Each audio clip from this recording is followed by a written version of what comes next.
Hello friends, welcome back to my channel Aksharkul Academy. Today we will discuss about the most important topic grammar. Grammar से मेरा मतलब है कि बहुत सारे स्टूडेंट की क्वेरीज थी कि मैम ग्रामर के भी क्वेश्चंस कराइए क्योंकि ग्रामर से भी क्वेश्चन बनेंगे एलटी के मेंस में। तो ऑफ कोर्स ग्रामर से क्वेश्चन बनेंगे, आपके 5 to 6 क्वेश्चंस आपके ग्रामर से बन सकते हैं, बहुत ज़्यादा नहीं बनेंगे क्योंकि आपका जो ग्रामर पोर्शन है वो कम पूछा जाने वाला है और लिटरेचर का जो पोर्शन है वो आपका ज़्यादा पूछा जाएगा।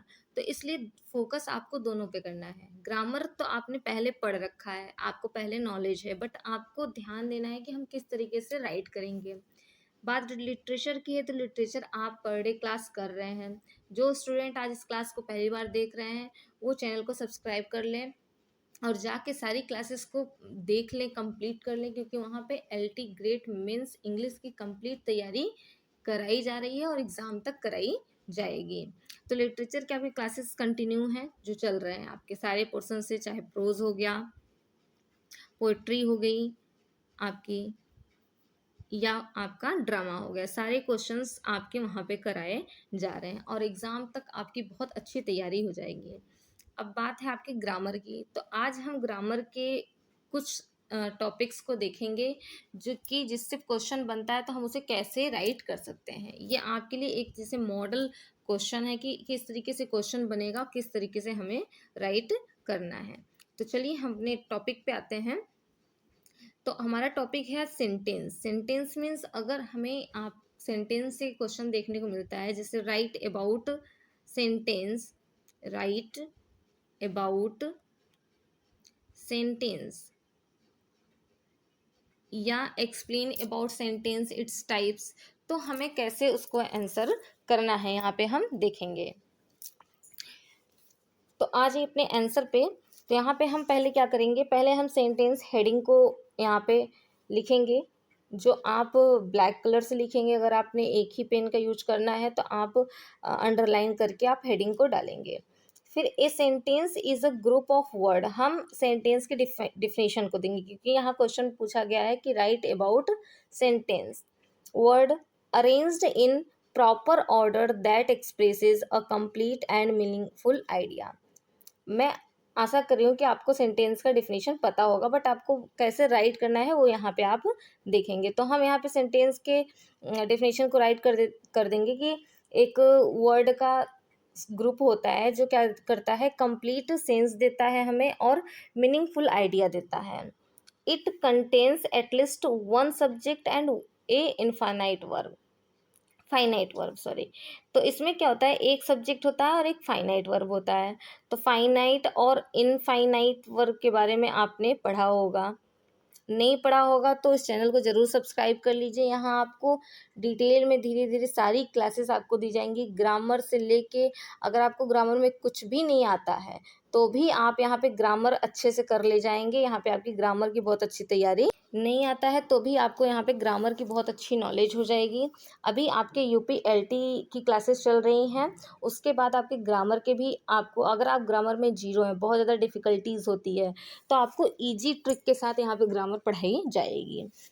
तो देखिए यहाँ फाइनाइट वर्ब होता है एंड कैन स्टैंड इंडिपेंडेंटली, मतलब यहाँ पे जो होता है वो क्या होता है, इंडिपेंडेंट होता है जो भी सेंटेंस होता है।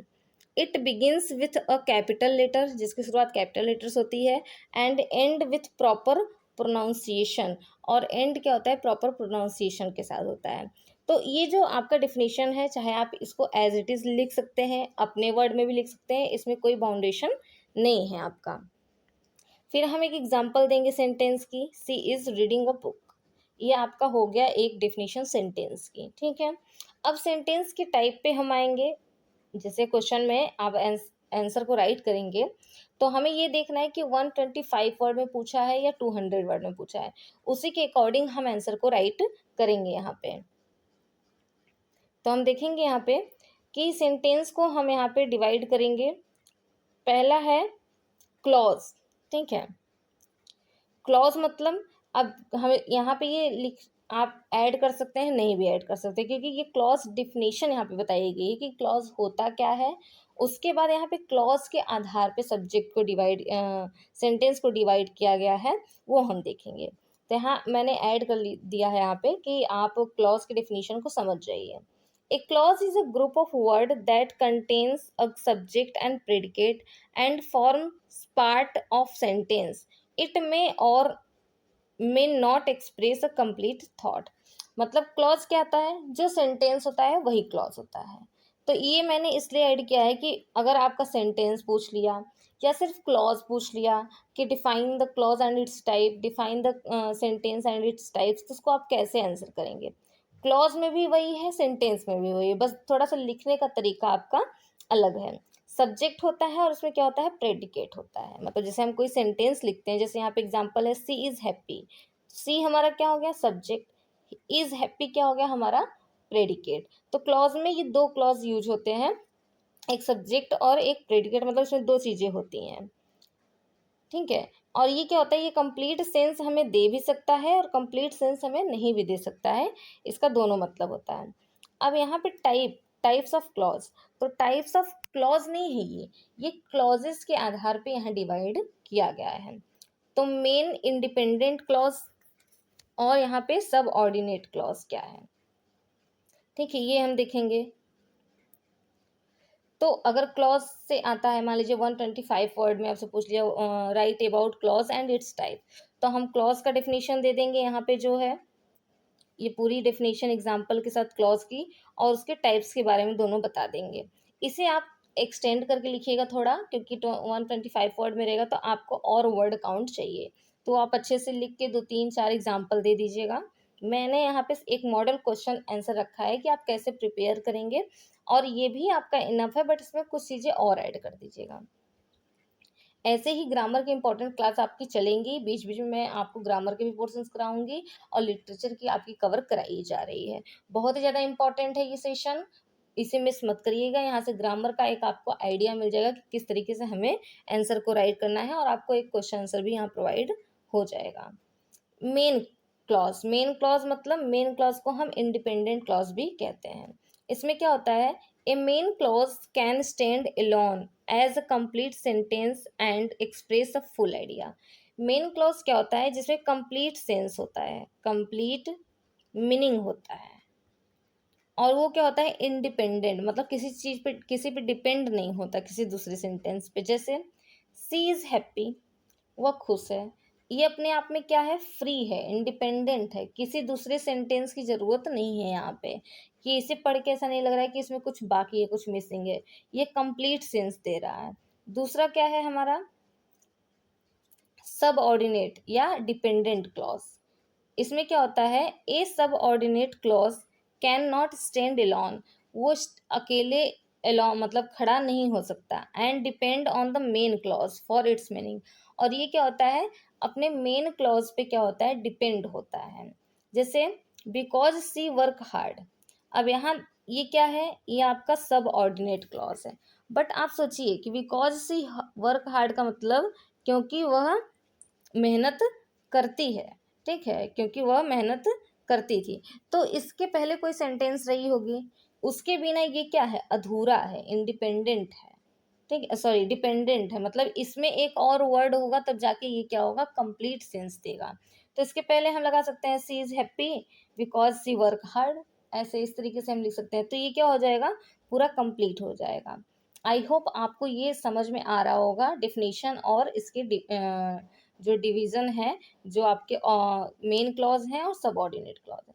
मेन, मैं एक बार और एक्सप्लेन कर रही हूँ आपको कि मेन क्लॉज मतलब जिसमें कंप्लीट सेंस मिले, उसे पढ़ के ऐसा लगे कि ये पूरी जो वर्ड है, जो सेंटेंस है, कंप्लीट है, इसमें कुछ ऐड करने की जरूरत नहीं है। सबऑर्डिनेट क्लॉज वो होता है कि उस सेंटेंस को हमें पढ़ के लगे कि अधूरा सा है, इसके आगे या इसके बाद कुछ और सेंटेंस रहा होगा। जैसे बिकॉज का मतलब ही है कि कहीं पहले कुछ बात रही होगी, फिर ये बोला गया कि बिकॉज सी वर्क हार्ड। तो ये आपको पढ़ने के बाद ही आपको पता चल जाएगा कि ये मेन क्लॉज है या सबऑर्डिनेट क्लॉज है, ठीक है। तो ये हो गया हमारा क्लॉज। अब हम देखेंगे पार्ट्स ऑफ सेंटेंस, सेंटेंस के कितने पार्ट होते हैं। तो यहाँ देखिए, अभी ये पार्ट्स मेन पार्ट नहीं है आपके, ये सिर्फ है कि सब्जेक्ट में जैसे जो जो चीज़ें होती हैं उनका भी तो अपना एक नाम होता है, तो हम उसको भी अपने आंसर राइटिंग में लिख सकते हैं। कैसे, पहले हम पार्ट सेंटेंस में क्या देखते हैं, सब्जेक्ट देखते हैं, तो हम सब्जेक्ट लिख के उसकी क्या कर सकते हैं, एक लाइन में डेफिनेशन दे सकते हैं। जैसे the subject is the part of the sentence that tells who or what the sentence is about. इसका मतलब हुआ कि वो सब्जेक्ट वो पार्ट है जिसके बारे में सेंटेंस में कुछ कहा जाता है, मतलब सेंटेंस उसके बारे में कुछ कहती है, वही हमारा सब्जेक्ट माना जाता है। ठीक है, जैसे राम प्लेज क्रिकेट, तो कौन क्रिकेट खेल रहा है, जिसके यहाँ पे दिया है हु, हु क्वेश्चन करेंगे हम, तो हमें मिलेगा कि Ram pledge cricket, who plays cricket, Ram. तो राम क्या हो जाएगा, हमारा सेंटेंस हो जाएगा। बहुत ही आसान ट्रिक होता है ग्रामर पढ़ने का। जिसे भी फियर हो ग्रामर का, इंग्लिश का, वो उस चैनल को सब्सक्राइब कर लें। यहाँ पे इजी वे में आपको ग्रामर कराई जाएगी आने वाले क्लासेस में, कि आप सोचेंगे कि ग्रामर काश मैंने इस तरीके से पहले पढ़ा होता। ठीक है, तो who plays cricket, who cook food, इस तरीके से हु से जो क्वेश्चन बनते हैं वो सीधा किस पे आके जोड़ देते हैं, वो आपके सब्जेक्ट पे जोड़ देते हैं, राम, राम प्लेज क्रिकेट। जो रिप्लाई आता है वही हमारा सब्जेक्ट होता है। फिर हम देखेंगे predicate. The predicate tells something about the subject and contains the verb. अब वो पार्ट, जिस पार्ट में सेंटेंस सब्जेक्ट के बारे में बात की जाती है, जैसे राम सब्जेक्ट हो गया, अब इसके बारे में जो आगे जिस पार्ट में बात की गई है कि राम क्या कर रहा है, प्लेस क्रिकेट, खेलता है, क्रिकेट खेलता है, ये हमारा क्या हो गया, प्रेडिकेट हो गया। बहुत सारे स्टूडेंट को ये मतलब कंफ्यूजन रहता है, या पहले से उन्हें इस तरीके से डिफाइन नहीं किया जाता, कि उन्हें लगता है कि जो वर्ब है ये हमारा प्रेडिकेट में नहीं आता, बट नहीं, सब्जेक्ट को छोड़ के वर्ब के साथ जितनी चीज़ें होती हैं सब आपका प्रेडिकेट में आता है। इसके आगे कुछ भी हो और सब कुछ प्रेडिकेट में आपका आता है। तो हमने देख लिया, ये हो गया हमारे सब्जेक्ट, वर्ब, प्रेडिकेट। अगर हमें वर्ब को डिफाइन करना है, क्योंकि इसमें वर्ब भी होता है, तो हम अलग से डिफाइन कर सकते हैं। A verb express an action, state और ऑकरेंस। जिससे हमें एक्शन, स्टेट, ऑकरेंस के बारे में पता चले, वो हमारा वर्ब होता है। जैसे सी रन फास्ट, क्या करती है, फास्ट, रन्स, दौड़ती है, तो रन्स क्या हो गया, एक्शन है, ये हमारा वर्ब हो गया। फिर एक और मेन चीज होता है हमारे इसमें, object. An object receives the action of the verb.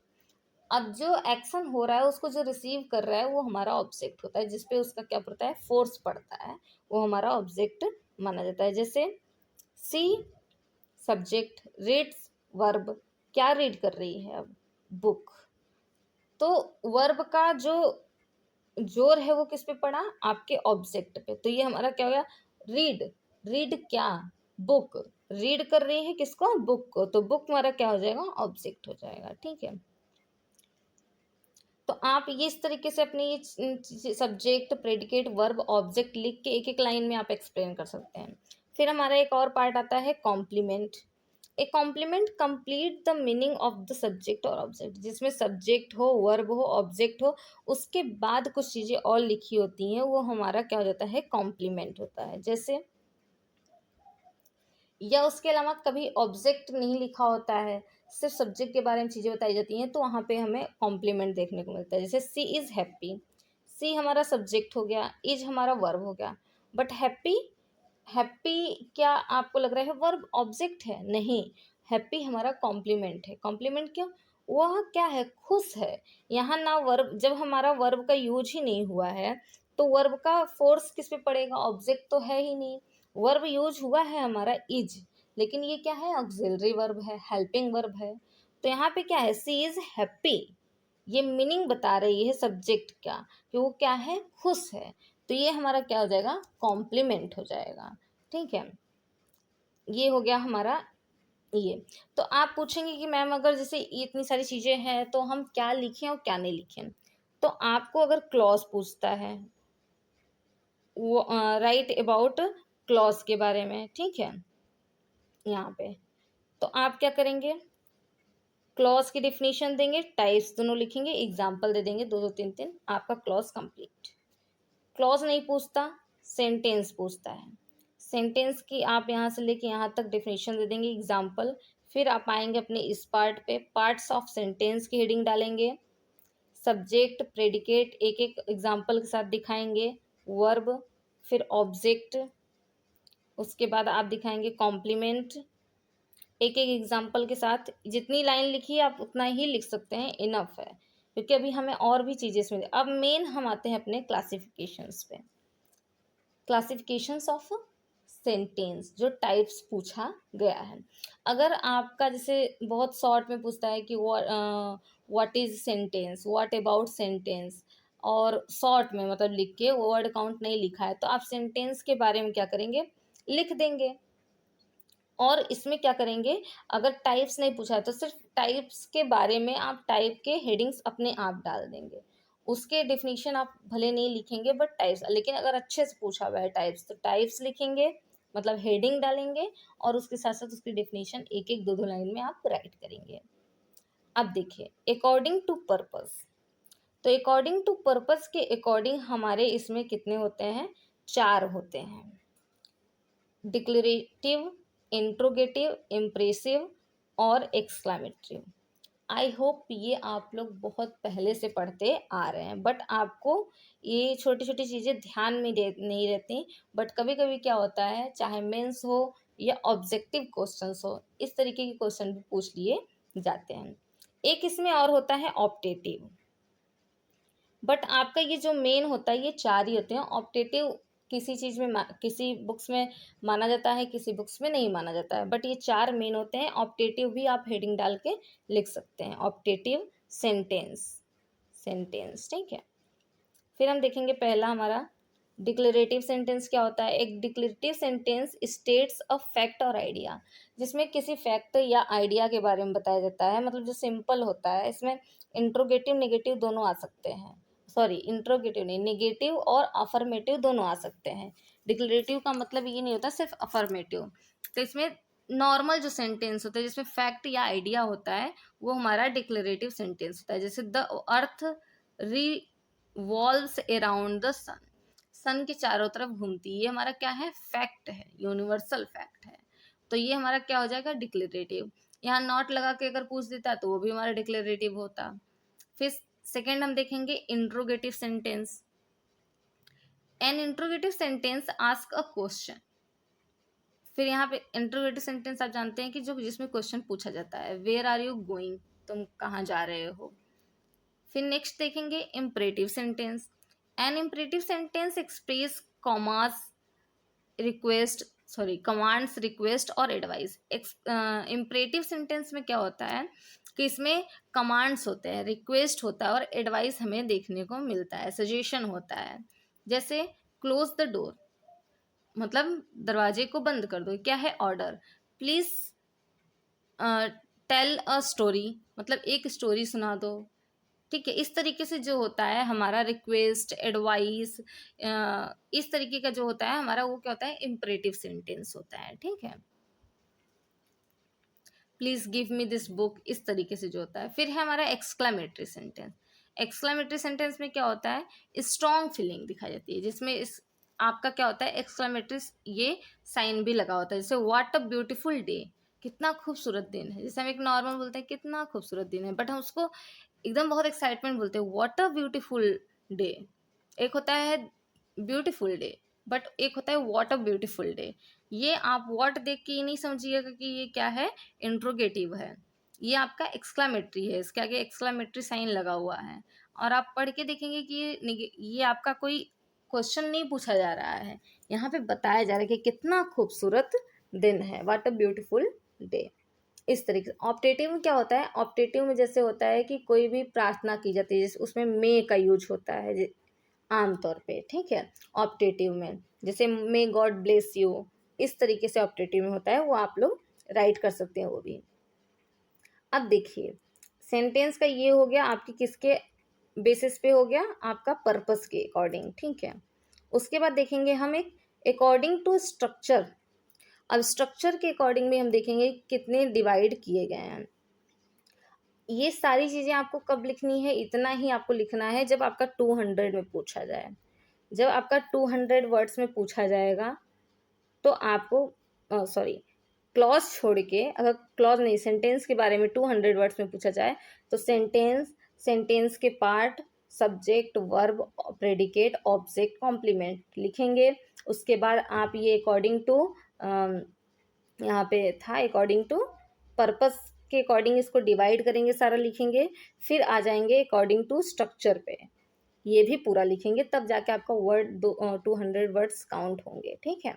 अगर ये 125 वर्ड में पूछता है तो आप सिर्फ क्या करेंगे, सब्जेक्ट का लिख देंगे, उसके पार्ट का नाम लिख देंगे, सब्जेक्ट, वर्ब, कॉम्प्लीमेंट, ये डिफाइन नहीं करेंगे। उसके बाद फिर आप अकॉर्डिंग टू पर्पस को पूरा डिफाइन करेंगे, एक मतलब डिफिनीशन के साथ। उसके बाद आप आएंगे अकॉर्डिंग टू स्ट्रक्चर पे, इसे भी आप पूरा डिफाइन करेंगे, क्योंकि आपको अपने वर्ड काउंट के आसपास ही लिखना है। ठीक है। अब हम देखेंगे according to structure. Simple sentence, दूसरा हो गया कंपाउंड सेंटेंस, तीसरा हो गया आपका कॉम्प्लेक्स सेंटेंस, और चौथा हो गया कंपाउंड कॉम्प्लेक्स सेंटेंस। तो ये जो आपका सेंटेंस है अकॉर्डिंग टू आपके स्ट्रक्चर, इस पे मैंने एक और क्लासेस ली है, उसमें और डिटेल में बताया गया है, वो जाके वो क्लासेस भी आप देख सकते हैं। अब हम देखेंगे सिंपल सेंटेंस में क्या होता है। A simple sentence has one dependent clause, independent clause. Simple sentence में सिर्फ एक इंडिपेंडेंट क्लॉज होती है। जैसे एग्जांपल, सी राइट्स वेल, वो अच्छा लिखती है। ये हो गया इसका डिफिनीशन, ये एग्जांपल। दूसरा हम आएंगे compound sentence. A compound sentence has two और more independent clauses join by conjunction. उसमें दो या दो से ज़्यादा इंडिपेंडेंट, इसमें भी इंडिपेंडेंट ही होते हैं, डिपेंडेंट नहीं होते, क्लॉज होते हैं जो कंजक्शन से ज्वाइन होते हैं। अब जब दो क्लॉज को हम यहाँ कंजक्शन से ज्वाइन करते हैं तो ये कंजक्शन जब हट जाएगा तो ये दोनों अपने आप में क्या हो जाएंगे, इंडिपेंडेंट रहेंगे, इसका कोई प्रभाव नहीं पड़ेगा। अगर ये हट भी जाता है तो ये अपने आप में कंप्लीट रहेंगे, ये अपने आप में कंप्लीट रहेगा। ठीक है। जैसे सी राइट्स वेल, वो अच्छा लिखती है, एंड सी स्पीक्स क्लियरली, वो अच्छा बोलती है। अब यहाँ हम एंड को अगर हटा देते हैं तो ये भी अपने आप में क्या है, कंप्लीट। सी राइट्स वेल और सी स्पीक्स क्लियरली, वो अच्छा बोलती है, दोनों क्या है, एक दूसरे पे आश्रित नहीं है। ठीक है।